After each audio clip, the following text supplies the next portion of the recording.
Hi guys, welcome back to my channel. So today I will be giving you 6 tips to grow your hair long and healthy. To have long healthy hair, it's actually a matter of balance between promoting the hair growth but at the same time avoiding your hair to break. So today we'll be talking about nutrients, we'll be talking about detangling methods, the effect of heat. All this together is gonna help us to grow healthy hair. So your hair is a little bit like your skin. You need to give like a moisturizer to your skin to be able to have a healthy skin and not a dry skin. So that's the same thing as well for hair. So you need to be able to moisturize your hair and to bring the nutrient that it needs. It's like your hair needs two things. It needs like water and it needs nutrient. The water from, let's say, your water spray, your leave-in conditioners, all this is going to bring water and moisture to your hair, and after you seal it with a good butter or an oil mix, then your hair is going to be able to be more flexible, then it's going to break less when you're going to be combing your hair.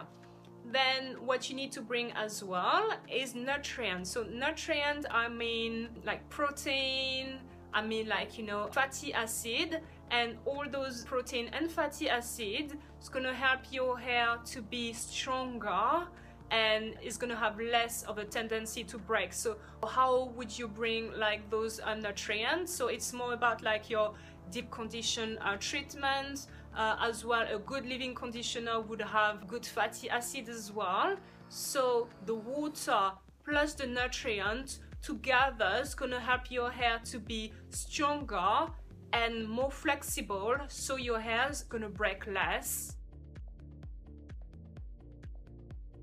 I don't think it's really necessary to comb your hair every day. I mean, if you comb your hair every day, even if you take your time, you're gonna still experience breakage. I used to do my 2-strand twist every night and it used to take me like 40 minutes. Not only like it's like time consuming, but I used to experience more breakage than now that I do my wash and go. So it brings me to my next point.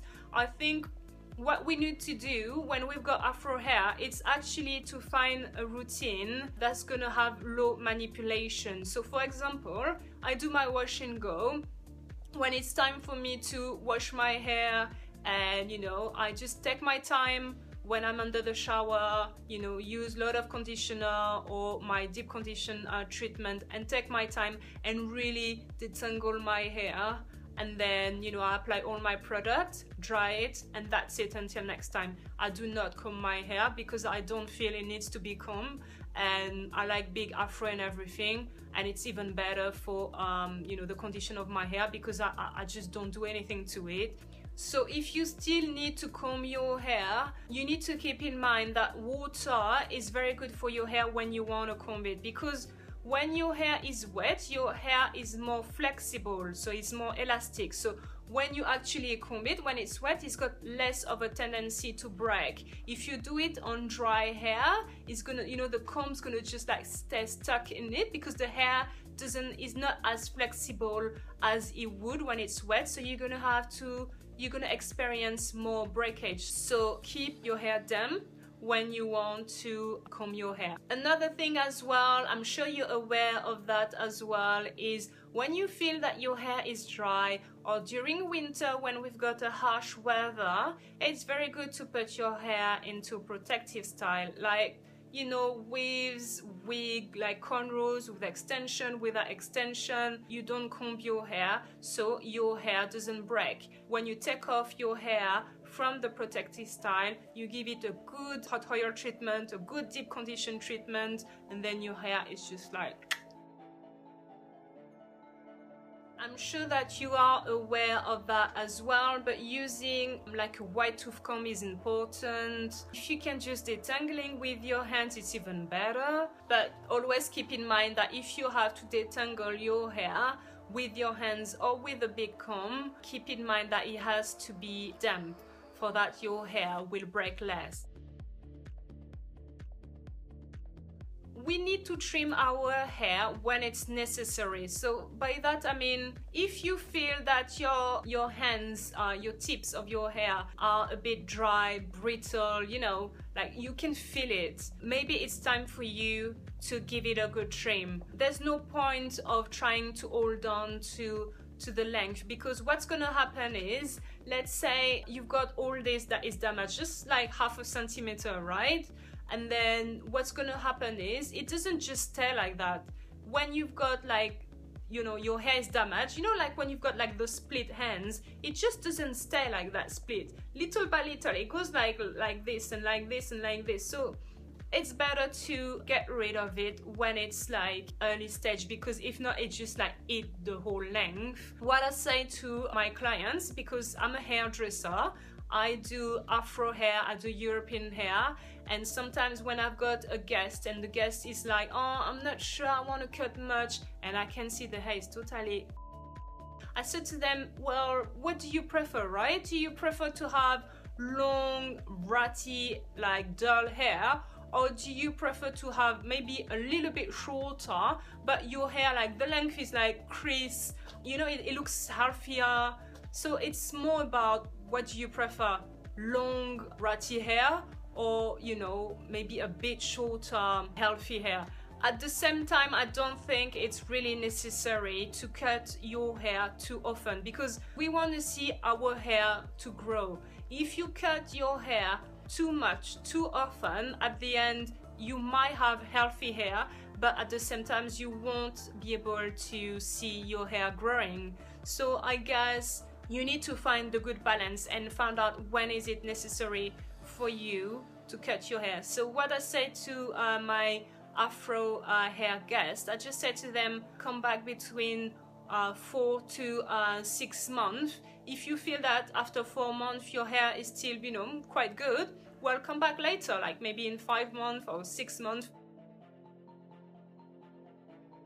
So if you decide to, you know, use your GHD, like have it like this flowing straight hair, please use a very good thermoprotectant, because if you fail to do so, what's gonna happen is, the worst case scenario will be that your hair is just like permanently straightened. Then second of all, it's gonna damage the hair shaft. Your hair is gonna become more porous. Because it's porous, it's gonna have less of a tendency to grab the water, and then your hair is gonna be, you know, more dry. So yeah, keep in mind that use a good thermoprotectant, and don't use a very high temperature on your hair to make it smooth and straight. So we've been talking about tips on how to avoid your hair to break. Now it's gonna be more about how to promote the hair growth,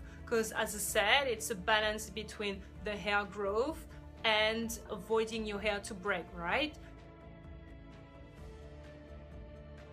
It's very good to do a 3-month course, especially during winter, with a good food supplement. My mother, when I was very young, introduced me to like a French brand called Nobiol, and I used to do that every single winter, and I was quite happy about it. So what's happening is, let's say during winter, we've got less tendency to eat vegetable, like fresh fruits. Your diet is getting a little bit more poorer into, you know, like good nutrient is French, nutrient and vitamins and all this. So it's got less of a tendency to be like, you know, healthier and promote the hair growth and everything. So when you get like those food supplements, it kind of balance your diet to still have, you know, to promote the hair growth during winter.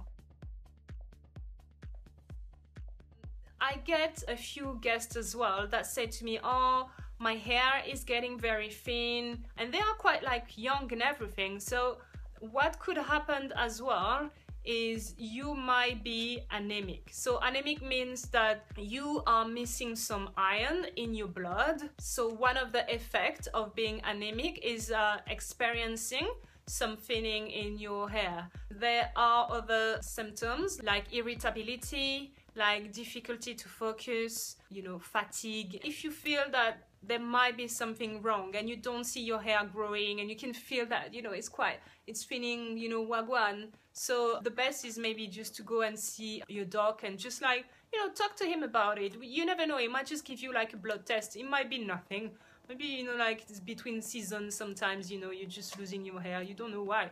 But yeah, it's sometimes better to see your doc and talk about it. Alright, so we talked about how to avoid your hair to break. So I gave you a few tips. We talk as well on how to promote the hair growth. To be honest, I don't think there is any oil or like product or miraculous, you know, like treatment that will promote the hair growth. You know, to use like those food complements is quite good. I guess, you know, if you have like a healthy lifestyle as well, you know, you might be exercising, you've got a good diet, you sleep well, all this, you know, you're not stressed, all this gonna, you know, make you like, you know, healthy, and you're gonna have healthy hair as well. Thank you very much for watching. I hope that you like this kind of video when I'm not just demonstrating things but just having a chat with you guys. And yeah, let me know what you thought about this video, and I'll see you next week. Bye.